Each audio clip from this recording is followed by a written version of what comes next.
Hello, everybody, and thank you very much for joining us today for an online presentation, which, of course, unfortunately was not live as we expected it to be or planned it to be, with a nice lunch at the hotel Grand Hyatt in Roppongi. But we are very, very happy that we still can actually have this seminar or webinar, rather, with Vanessa Oshima online. Many people may have now had the chance to join in as it is not physical. So let me introduce Vanessa briefly. And I have to tell you, we had a small discussion just before now, and I already could sense the positive energy from Vanessa.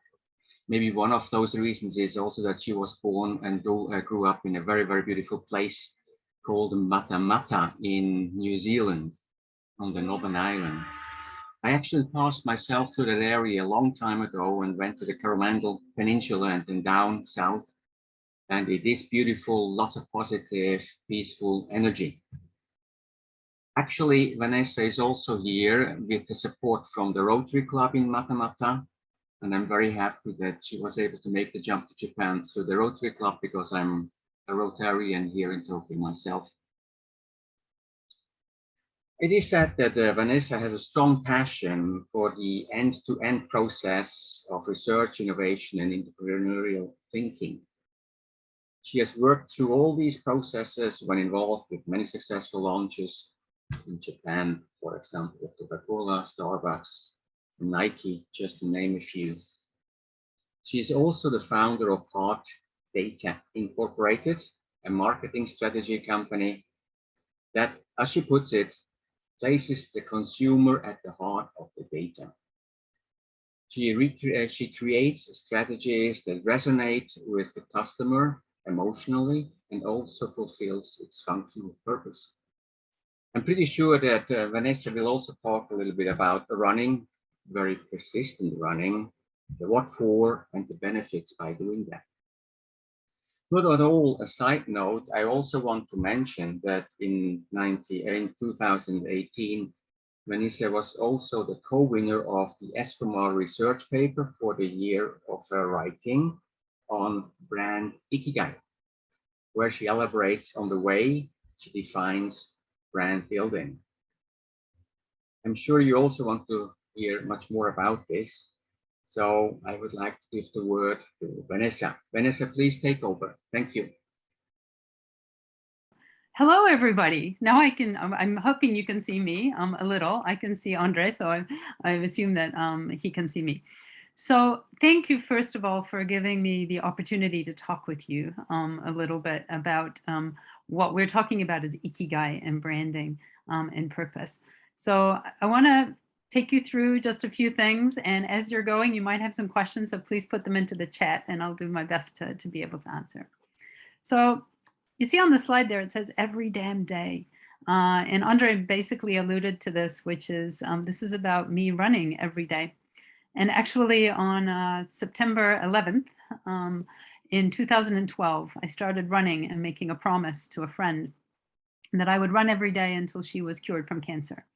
And so I have been running every day for 9 years, so just recently. So I've started now my 10th year of running every day. And it has taught me many, many things. But beyond that, this has become quite a personal story for me because I was running for cancer for my friend Caroline. But it became personal because 4 years ago, I too was diagnosed with cancer. So this became a very personal story. Don't panic. I'm okay. I'm all okay. But I've been taking a lot of time to make sense of it all. And at the time when you were diagnosed with cancer, I remember being told you have cancer, and I literally looked around. I was like, are they talking to me? I was a marathon runner. I don't really drink that much. I don't smoke. How could I get cancer?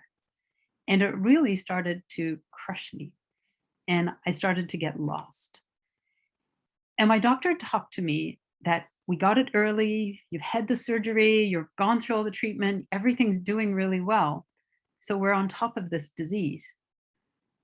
But we talk about heart data.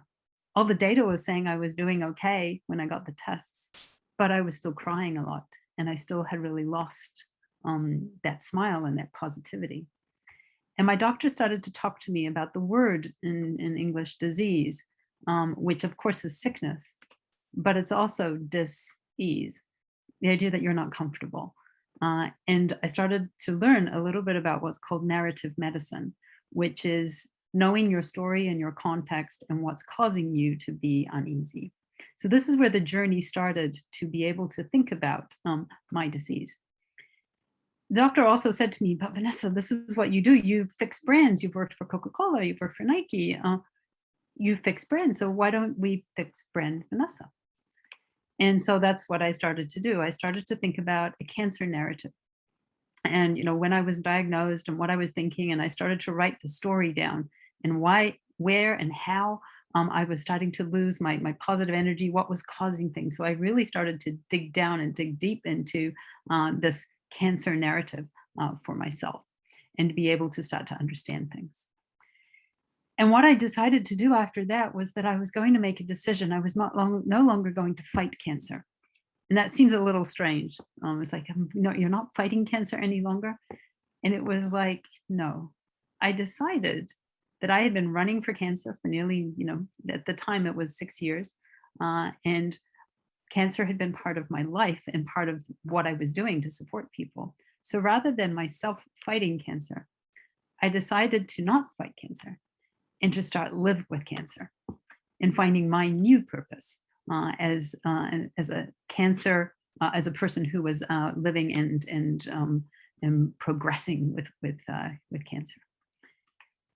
So what I want to be able to say too is that we right now, as we were going through this and as we go through Corona and many things, we also have a level of dis-ease or not comfortableness in our companies, in our brands, in ourselves, in our teams, where we also too are having to find our purpose.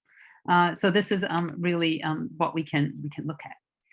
And this quote here is by one of the leaders of Coca-Cola.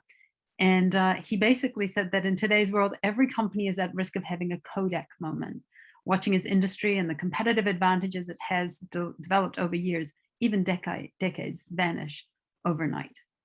And so as we go through this changing element, when you go from being a healthy person to somebody with cancer, when you're going from a company that is focused in this environment, and now with COVID, it's changing, we have to think about what's changing and what is not, what is staying the same and what is not. And that's a core part of as you're building your Ikigai and your purpose.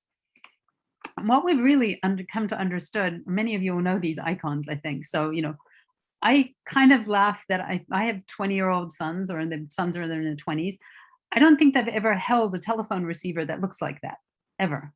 Or that's a movie camera. I don't think they've ever seen anything that looks like that, or a TV that looks like that with the antenna on the top.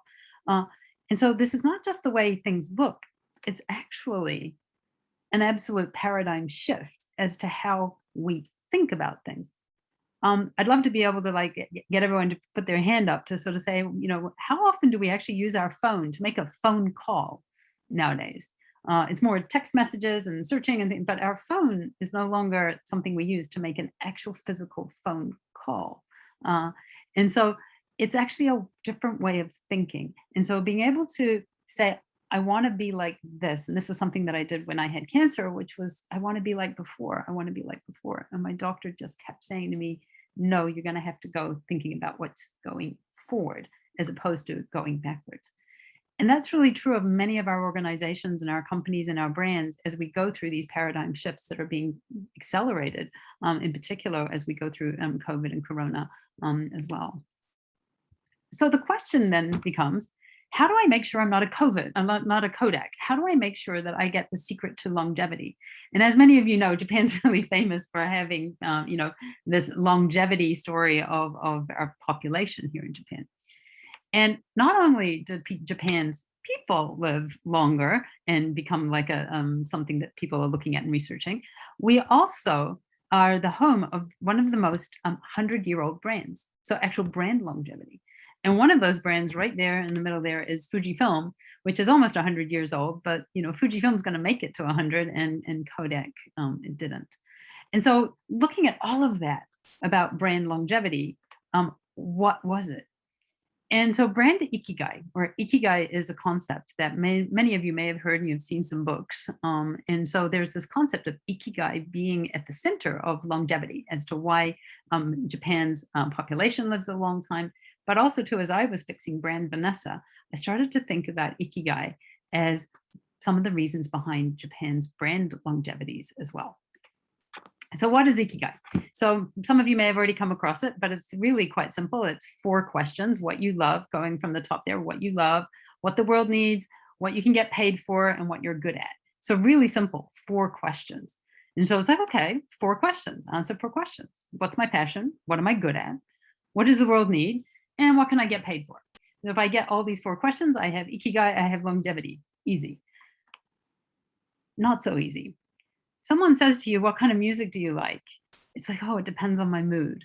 Everything depends. And so answering, what I figured was answering these 4 questions actually became a lot harder than I first thought. Andre mentioned that I worked in research and insights. And in research and insights, we have many research tools. And I was like, I have the tools to be able to find these answers. So rather than just ask the question and answer, which is what we typically do, what could I find within the research tools to help me find the answers to these questions and to build brand Ikigai? The first thing is that a desk is a very dangerous place from which to view the world. And increasingly, we're at the desk in Zoom meetings and things like that. And we're not out and about. One of the things that running for 9 years has done for me is that I have run in so many different places that every day I'm learning something. And every day I come back and say, I learned that today, or I learned that, or I saw this today, or I saw that. I changed my running routes a lot. And so these are some photographs of me running. And if you want to follow the running story, you can do that on Instagram. But as you see there, it's like day 2180. It's already been 6 months since whenever, as I ran the streets of Ho Chi Minh. This is what I learned today. There's another one there on the 21st of August, 3 years ago. Jump, reach really high and aim for that goal. Today, as I ran, I thought about the girl team that I was running with. So every day, have a sense of curiosity and an open mind. Have a little notebook that's like, what am I learning today about my customer, about the communities, about the market? And just keep that mindset going. So the strongest tool in your building of brand strategy is actually everyday curiosity and having an open mind of yourself and your team. So we're going to start to go and find Ikigai together. So let's go look at our personal Ikigai. It might be a team Ikigai because teams are branded as well, or an industry. So the first question you have is, what do you love? So what does your team love, your company love? What do you have a passion for? And does everybody actually know that? So one of the research tools that I use often to do this is to do what we call hashtag me. So if we put your brand up, or a photograph of your brand up, and we said, let's put 30 hashtags on that, what would those hashtags be? You say, Vanessa, why 30 hashtags? Well, 30 is the limit that Instagram allows you to do. So if you imagine if you were finding a photograph that was representing your team, representing yourself, representing your brand every day, and putting 30 hashtags on that, and you'd had your team members doing that, and you had them doing that for a week, and then you put all of those hashtags together and created a word cloud, you would start to get an idea about what you're passionate for. So let's have a look at this. So if we took the brand Patagonia, and we said, what's the hashtags that we would put on Patagonia? Often team members and customers, and you can do this with your own team members. You can do this with like the senior leadership. What do they think the hashtags are? What does the marketing team think it is? What does the finance team think it is? What do the customers think it is? And see if you've got gaps. But Patagonia would be like, hashtag environment, hashtag outdoors, hashtag together, hashtag clean, these kinds of words. Tesla. What's interesting is that when I first did this, Tesla was innovation and driving. And then there was a period where brand very much became all about Elon Musk and the things that people were not so happy with Elon Musk. And so the brand hashtags changed. And now we go back again, and it's not even about cars any longer, it's about alternative energy. So brands, what they're passionate for can also change too. And that's the same with your own brand and with team brands as well. So that's the first kind of question the first question is, what are you passionate about? And one of the key things is to make sure that everybody's basically focusing in on that question and do you and what you think you're passionate about, is that actually what customers think you're passionate about as well? Okay, so the next question is, what are you good at? So just because you're passionate about singing or running doesn't mean that you're actually good at it. And so that's the other part of Ikigai, is to be able to understand your strengths. So what are you good at? So another tool that we can use is just to make your t-shirt. Remember I said to you that my word was, have open curiosity. When somebody said to me, Vanessa, this is your t-shirt, my t-shirt is why. So the one word that describes me is, this is your strength. So the why. I actually do have that t-shirt. So I made that t-shirt. What would your t-shirt be? What would your team's t-shirt be? What would your brand's t-shirt be? So for example, Nintendo, one of Japan's oldest brands, what's their one line that would go on their t-shirt? And what often comes is it's innovation. They started off as a playing card game, and then they did Game Boy, and then they did the first real use of AR, VR with Pokemon Go. But they're always at that kind of forefront of innovation. And so Nintendo is not like necessarily just a gaming company, it's innovation, which is something that they're very good at compared to other gaming companies. With Nike, Andre mentioned that I worked at Nike, and when you have your strengths and known for equality, and I'm not sure if many of you know the picture on the right, but this is Colin Kaepernick, who stood up many years ago about Black Lives Matter, and there was a real core push towards, this is what we believe in. We believe in equality, and we believe in this as part of, this is what not only are we passionate about, but this is what we're good at. Allison Felix is an American sprinter, and she was one of Nike's most widely marketed athletes. And she went through, she was pregnant, and her contracts were changed because she was pregnant. She left the brand. She has now started her own brand. And that's what I wanted to highlight, that you've got to not just say, I'm good at it, you've got to walk that talk. And so if you're not good at it, not walking the talk, you're just saying it, actually your brand can become, slightly tarnished as well. So Nike recognized this, and they've rectified their policies going forward. The other thing to know about strengths is often that strengths are the two sides of the same coin. So what can be a strength in one thing can be a weakness in another.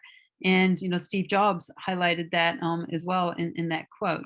And what I mean by that is, if something's a strength in one country, it might be a weakness in another when you're thinking about brands. So and also if it's a strength in one place, overplayed, it might be a weakness. So expensive could be premium, too sweet could be indulgent. You could have, this brand has a point of view, it's an independent thinker, it's creative, it's attention to detail, it's a game changer. However, in a different country where these things are not valued as much, it might be this brand's too talkative, it's a lone wolf, it's unpredictable, micromanaging or disruptive. Could be teams, it could be people as well. So when you're thinking about your strengths, you really also have to think about the context that you're in as well.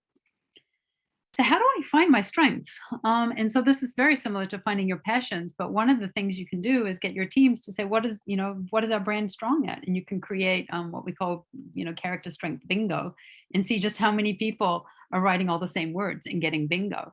Because this can also show that your brand is not, everybody's not agreeing on what your strengths are. The other game that we play often is the chip game, which is to say, you've got three strengths. So, you're optimistic and passionate, you're developing and innovative. And the third one might be that you're also got heritage. So there's those three things, like Nintendo, it's got heritage, it's innovative, optimistic. If I gave you 11 chips, so 11 poker chips, how would you divide them up? And this actually forces people to say, well, this one's the one that we're really stronger at, or this one's the one that we're less strong at. Often people will give you a lot of list of things, and one of the things they struggle with branding is to be able to get it down to, this is the one or two things which we are really good at and point of difference at. So getting those exercises together.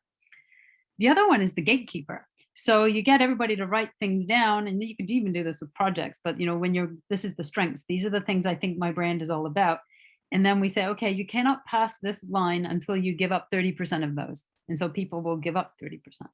And then they go to the next, thing. And then we say, like, okay, you have to give up another 30%. So if you've got like, 10, you're having to give up 3, and now you're down to, you're down to 7. Then you need to give up another couple at the next gate, and then you have to give up another couple at the next gate until you're down to that 1 or 2. I did this on a personal branding story when I was doing my cancer branding story, and I had things like I'm a runner, and I'm and all these different things that I felt I was good at. At the third gate, I gave up mother as one of my brand strengths, and so that kind of like starts to hone. It's like, okay, that's one that I'm ready to let go of. My sons are 20 years old now. I don't need to be so good at that one, and I put that off to the side. Don't tell my sons I did that. So now that we've done the first two, the first one is, what am I passionate about? And then what am I good at? The next thing is, it's no good just to be passionate about something and be good at it. The world actually has to need it. Otherwise, we won't be able to survive as in that Ikigai framework. So the thing to learn is that what the world needs is sometimes it's not a huge thing. It doesn't have to be a huge change in, a big revolution or innovation. Sometimes it's very, very simple, like this, matching the socks together. The other way to find what the world is needing is to look also too for the new guys on the block. So, Uber Eats and Wanalo is work now locally, which is, it's like people who have got arubaito and part-time jobs, and I'm looking for work. You're looking for somebody quickly to do something for me. You put them together. NFTs and Spotify and things like SurveyMonkey. These are all the new guys on the block. And these new guys on the block come about with what we call the I wish solutions. It's like, I wish I had this, or I wish I had that. And those I wish ideas then turn into brand ideas about what the world needs. So if you ever catch yourself saying, I wish, and then looking for the trends, that's where the opportunity would lie. I wish this, or I wish that. And so I think many of us right now are in the work from home, and we've got like these I wish things happening about what we wish. These are solutions and opportunities waiting to happen for many of our brands. And consumers are really good at doing this. They find hints and hacks for newness. Just really quickly, this gum tape. Gum tape, to get all the fur off the sofa was something that consumers and all of us were doing. And then somebody monetized it and made it into a product. Putting wheels actually on the bottom of suitcases rather than, we used to carry it around on those little carts. Wrapping a towel around a brush to be able to get the dust, and then creating new ideas. So all around you are examples of how consumers are actually fixing ideas and coming up with their own solutions. And so that's the other piece of like, stay curious. It's really hard for you to see the world from behind the desk. So, going out there to find what the world needs. So we're now onto the fourth question that we're going to answer, which is, okay, what can I get paid for? Where is the value? So remember, what am I passionate about? What am I good at? What does the world need? And finally, can I make money with this? So the be careful here is that what customers are willing to pay for changes. And that's something that I really, really want to highlight now, because what we were willing to pay for before, maybe we're not willing to pay for now. What we weren't willing to pay for before, now we're willing to pay for. So let's use that as an example, put some examples. So I don't know, I'm a little older, so I'm like in my 50s. And so I remember when we used to go to hotels and we would sign up to how many days of Wi-Fi we wanted, and we actually had to pay for it, like, $19 for 3 days or something like that. And then there just became this expectation that Wi-Fi should be free, that you should just have it, and why should I be paying for it? So I get it, and it should just be something that is part of the service. I don't know about you, but if I could be guaranteed really quick, fast Wi-Fi that would, not get in the way of the way that I'm doing my meetings and my work right now, I would be almost willing to pay for it again. And so there's that shifting need that happens. So, the other example there is like performance drinks and energy boost waters and things like that. So being able to say, I wasn't going to pay for this. Now I will pay for things because I feel and I see the need. That's like oxygen there. So it's oxygen performance tank.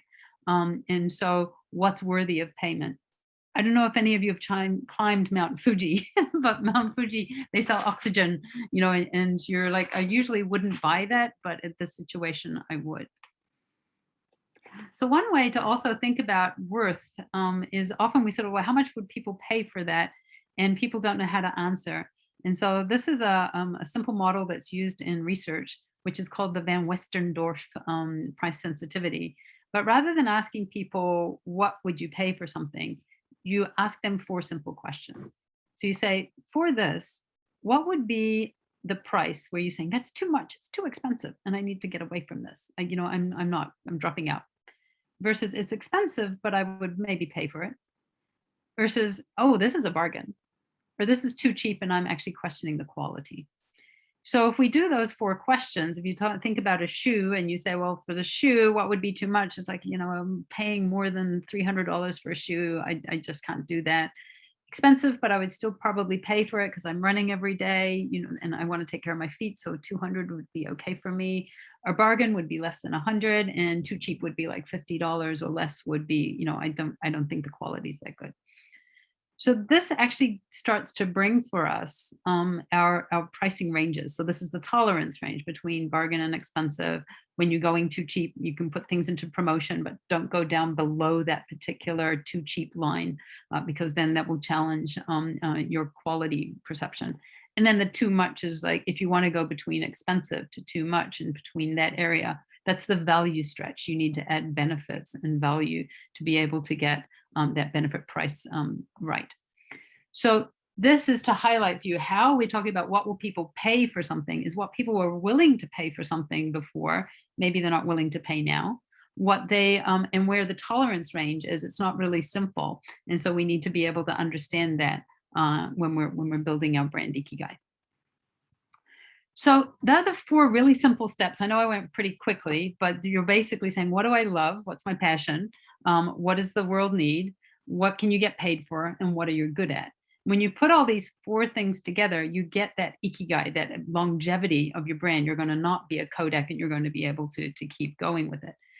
What's interesting is that you might be able to say what we love is really strong, but we're not necessarily the point of difference good at it. Like there are other competitors that are better at it than we are. So that's where we're lacking that piece. Or we are really good at it, but our pricing is all incorrect. And so we can't get paid for it. Or, it used to be that's what the world needed, like film. And now the world doesn't need it because it's moved to digital. And so it's, do you have the 4 pieces? And are you being able to maintain it so that you continue to maintain Ikigai and continue to maintain longevity? I use this a lot to think about brands and to understand where brands might be really positively working and brands that are not, including myself. So when I did this for my own brand, was like, what did I love? I found out that what I loved was actually cancer. And that was very surprising for me. I loved running, but I also loved cancer. And to be able to come to terms with that cancer was actually part of something that I had been running for every day, raising money for every day. For a friend, my husband had cancer when he was 29. Without this process, in the middle of it, when I was diagnosed with cancer, I hated cancer. I hated being someone with cancer. But as I went through the process, I started to realize where that was, and that I was good at running every day and making those commitments.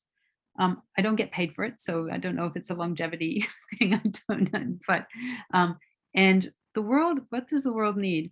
So just to share something a little personal, 3 days ago, a woman I've never met contacted me via Instagram message, and she said, "I've been following you because I'd done a TED talk on running for cancer." And so she started following me on Instagram and Facebook. And she said, "I just have a question for you because I'm a runner and I'd like to keep running, but I was diagnosed with cancer a couple months ago and I'm going to have my mastectomy and operation. How did you do it?" And she just reached out to me. So last weekend, I spoke with her for an hour and a half as we connected. and she asked me lots of questions, and she's from Jordan. And you know, what was interesting is that running in Jordan is really hard for women. So there was that as well. So keep on going with your brand, keep on thinking about things, and you'll be able to find what elements are missing and where you can work on things. So once again, those 4 questions: what is your passion? What are you good at? What does the world need? And what can you get paid for? So just last couple of minutes, I just want to share with you how you can take Brand Ikigai and the concept of Brand Ikigai and then move it from being an insight to an actual case study or an actual action that works. So there's 2 here. One is the Nike Breaking 2 story, and then the 47 Gimoto Frappuccino from Starbucks. So let's start with Breaking 2. So when I was working at Nike, I was the in charge of running brand manager. So this is Toyo Daigaku and the Hakone Ekiden team. So you can see that we are a sponsor. Nike's a sponsor of that team, not of Hakone Ekiden, but of that team. And they have the Nike swoosh on their uniforms. But if you look at those blue arrows there, they have not Nike shoes on their feet. So the contracts are that we provide the uniform, but they can choose the shoes that were right for them.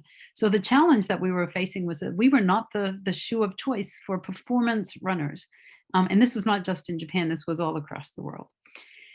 And so it started with, okay, so if our passion is innovation and for runners and for performance, but we're not the best at it, we're not good at it yet, and we need to, this is what the world needs, and how do we inspire people with that? What would people be willing to pay for? And so with that in mind, this Breaking 2 started. And so Breaking 2 was the idea of trying to break the 2-hour marathon barrier. And so, you know, setting it up as an idea and bringing that passion. But the one area that they were focusing on was to be, this is what we're good at. So on that Ikigai scale, it was, this is what we're good at.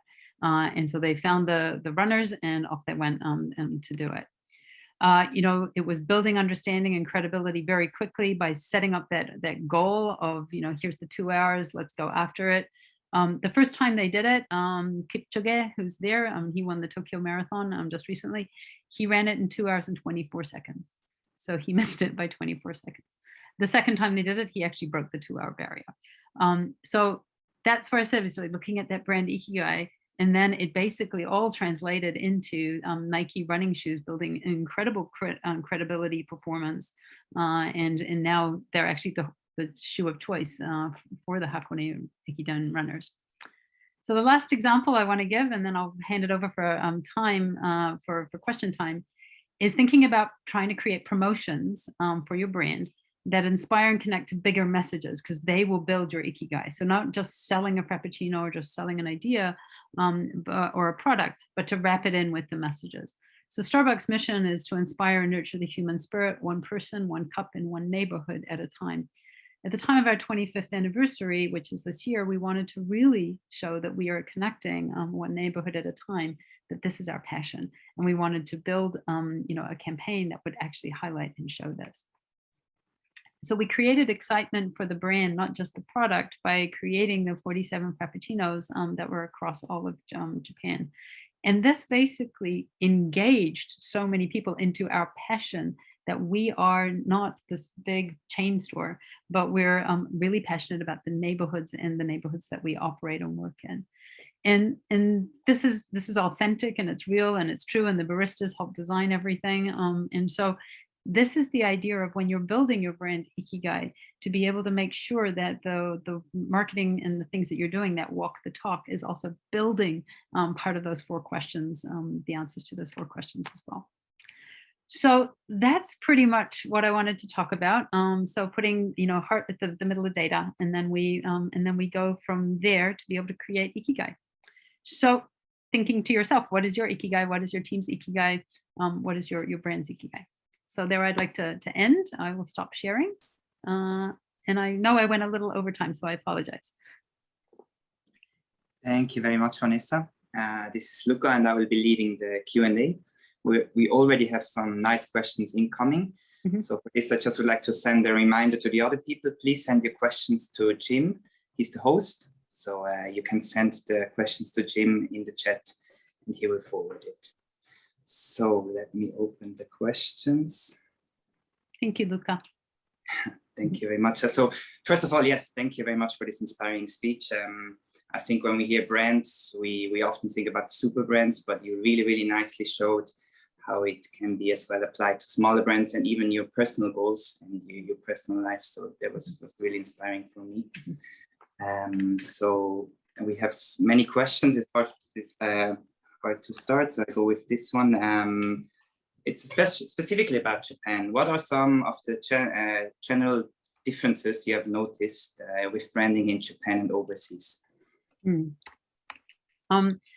It's a really good question. When we're thinking about, in particular, bringing global brands or big brand stories into Japan, being able to have a very logical flow and a very logical piece of what I call that backstory. And so not just being kind of that big sort of just emotional, but being able to have the backstory. Obviously, inspirational brands like Nike, like Starbucks, like Coca-Cola work very well at that inspirational level, but they work and really connect with that logical piece as well.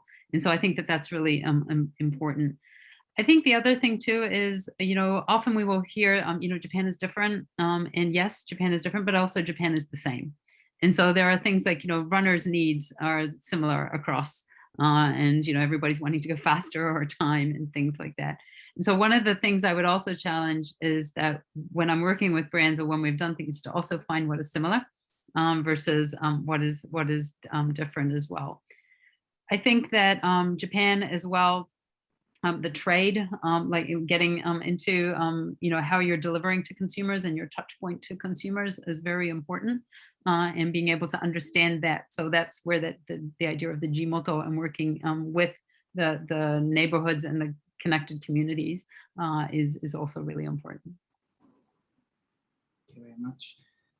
So maybe a follow-up question on that.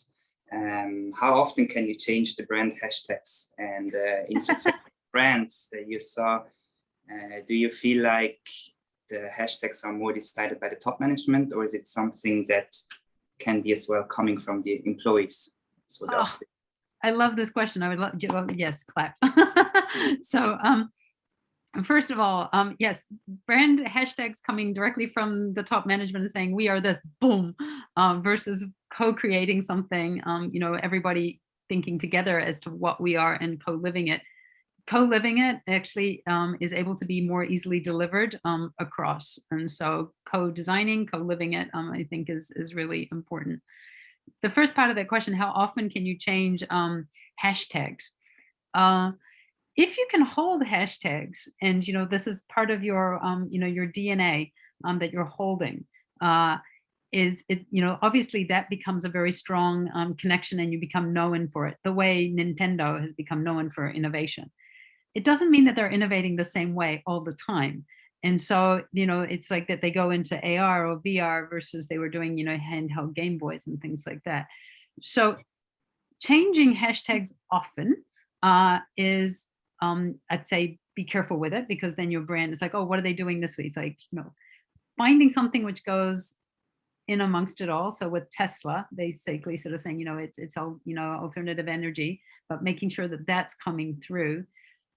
Holding on to a hashtag when it's way past its use by date. And so that's kind of the Kodak kind of example.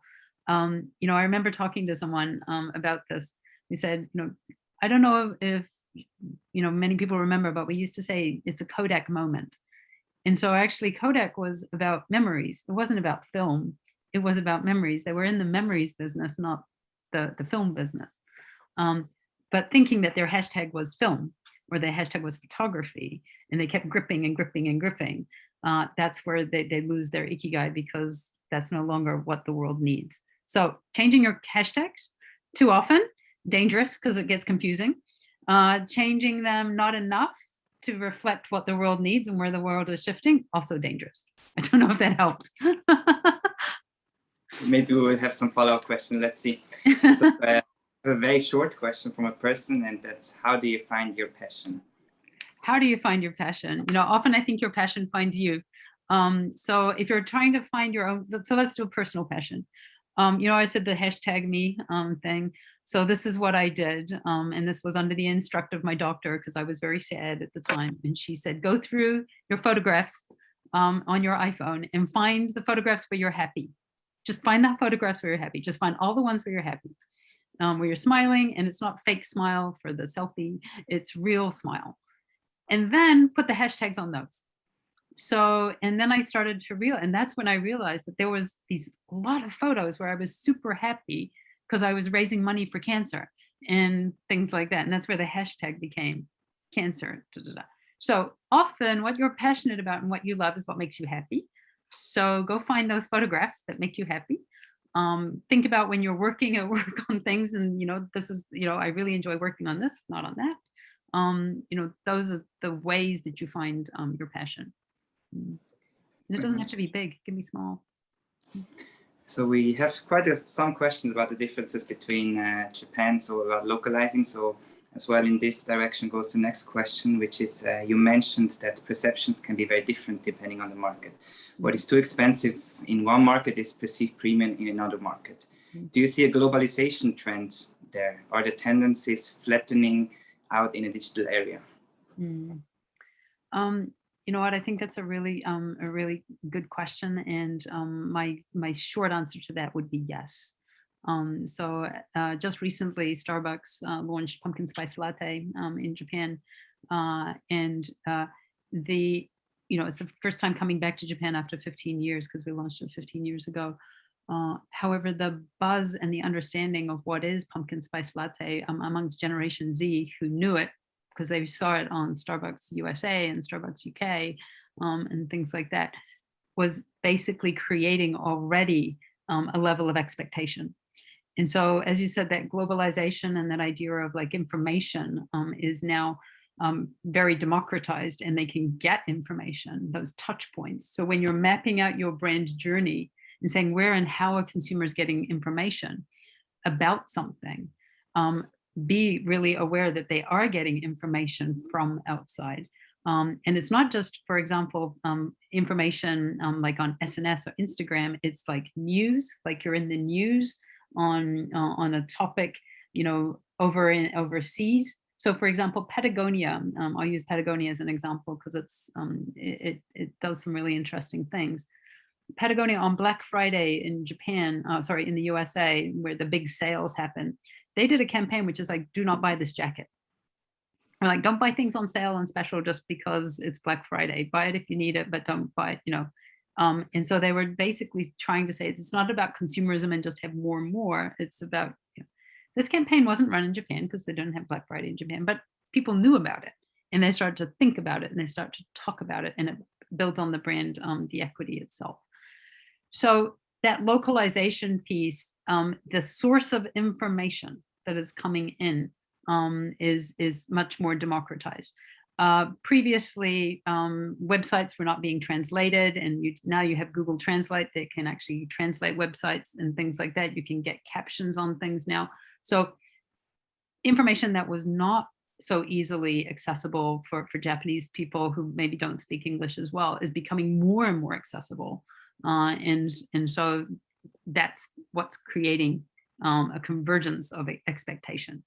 Now you have a convergence of expectation, but then you have, it's in Japan. And so there's still that lens of being able to make sure you have that locality as well.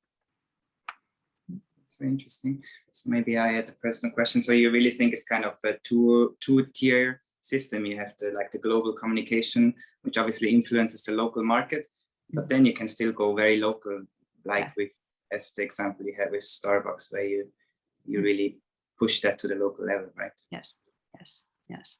I don't think it's one or other. Yeah. Just to follow up on that, like the Nike example, the Nike performance runners in Japan are the Hakone Ekiden runners. You know, so you know, and so going local and saying what is to be great at performance there, what does that mean? It's this particular group of runners or this group of people. So understanding what your objective is globally, and then how do you translate that to be relevant locally? is the key point. How do you tell your team that what the company thought you're good at is actually not what you're good at? So how do you tell your teams, like, you thought you were good at this, but actually you're not so good at this? Okay. That's like, you know, when you're sitting there and so you think you're good at karaoke, but actually you're not so good at karaoke. So let me share something with you.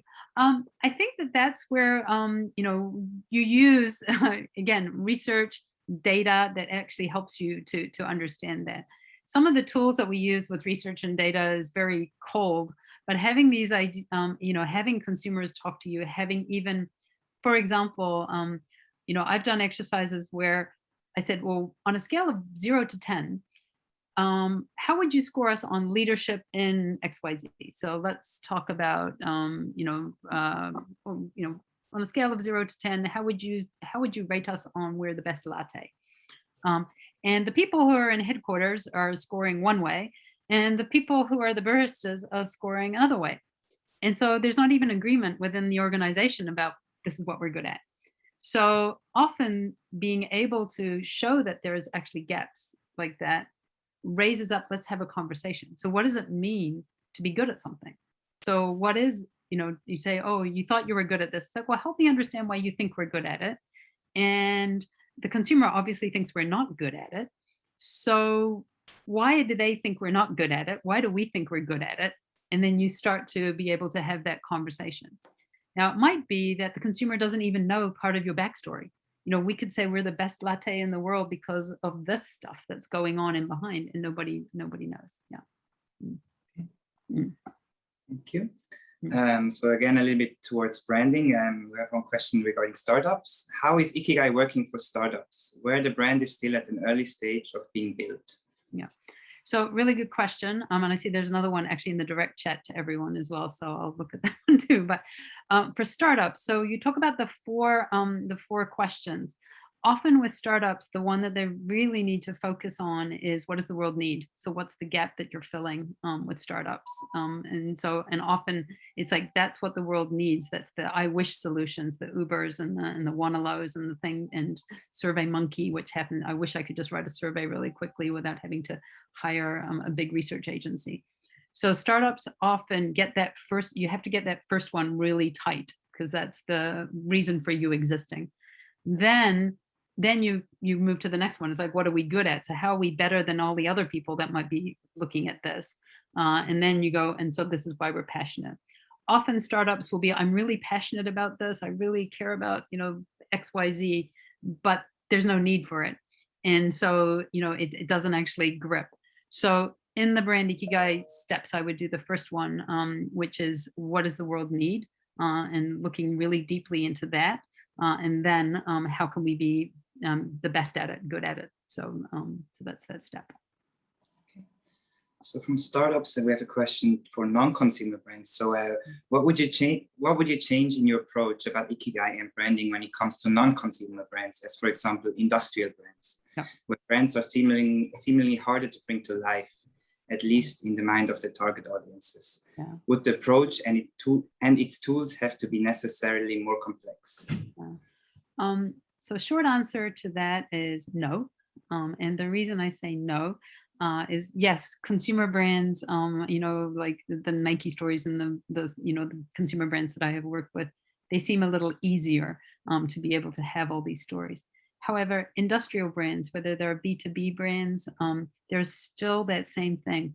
What is we as a company passionate about? What do we care about? So if you're in banking, what do you care about? If you're in insurance, what is it that you care about? What is it that is needed by your B2B client?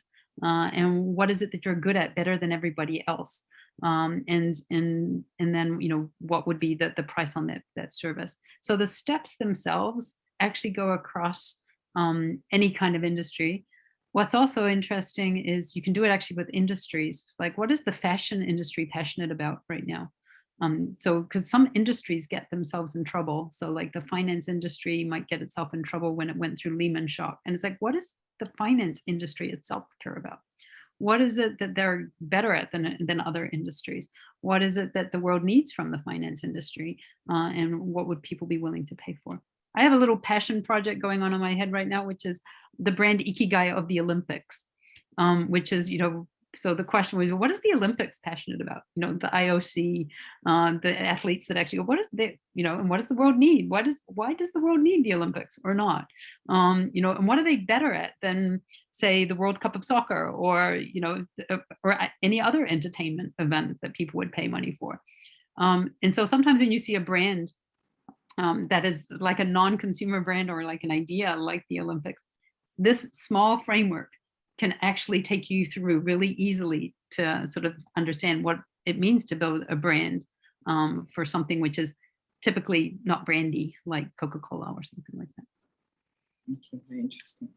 So I think maybe we have time for one more last question. That's one I like as well personally. And from your perspective, what are some of the interesting aspects of Swiss branding? Okay.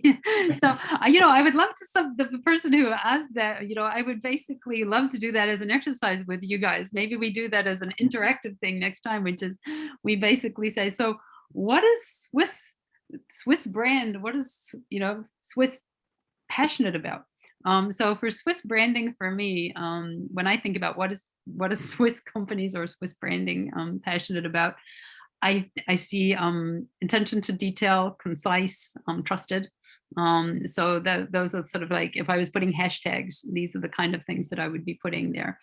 And then if I work to the next thing, which is what are you good at or what are you better at than everybody else?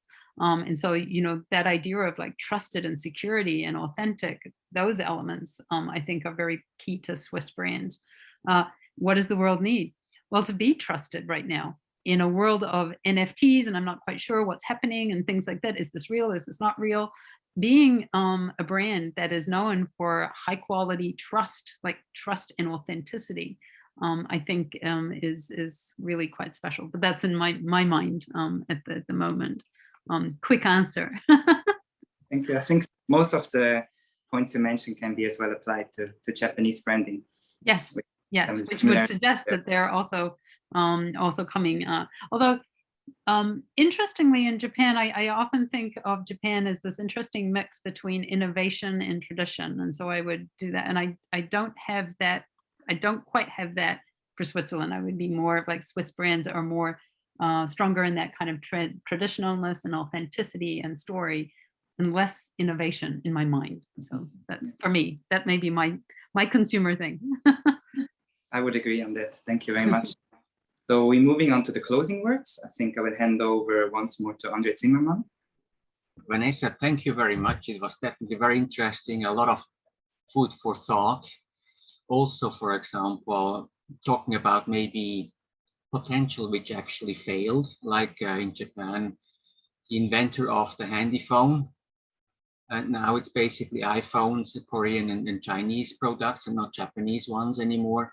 It would be also interesting to learn from other people's failures and not only successes. But anyway, thank you very much, everybody, for their questions. Luca, of course, for handling it. And Vanessa for giving a very, very good presentation, which obviously needs to be followed up on because there's so much depth in this topic concerning basically everybody attending. So we should hear more about that. We know that you have videos also on Instagram, etc., to actually go into. So everybody, I support to do that. And again, a big thank you to Vanessa. We will have a very typical Swiss present sent to you. We would have loved to give it to you in person, but maybe next time we can do that when the whole thing is a little bit more settled or more easier to handle than we have right now. As everybody knows, we would have been in the restaurant or in the hotel restaurant to actually do that together. But I see also we had a great attendance, which may have been also because we did it online. Vanessa, thank you very much. Thank you for inviting me, and everybody, thank you for taking your lunchtime to spend some time with me. Thank you. No problem at all. Okay, so with this, I would like to close just one last message. We have something coming up next month, which is quite big. We have a few events, but the biggest one is definitely going to be the Economic Forum, Japan-Switzerland Economic Forum, which is going to be held also again online on the 20th of October. So please make a note in your agenda and try to be with us at that time as well. Thank you very much for attending. Bye-bye.